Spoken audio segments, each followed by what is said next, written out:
My name is Liz Mullen. Today I'm going to teach you how to make baked chicken with mojo. I've changed my knives because I want to get smaller with my onion. I'm going to go ahead and go like that to it.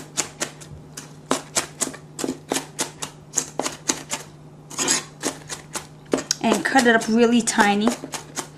I will say to you that there are people that sometimes don't use the onion in the mojo. I don't know why they use the garlic only version of mojo. But I like to put my onions in here and flavor it up. In the bottles too, when you buy them, the mojo bottles, they have onions in the ingredients and they have other stuff in them. But like I said, it's nice to make your own mojo. You don't have to use bottle, you can just use the oranges and the other stuff that I showed you, the sour orange, not the regular orange. Don't make that mistake. Okay, now I'm going to go ahead and place it in here. Alright, place it in here.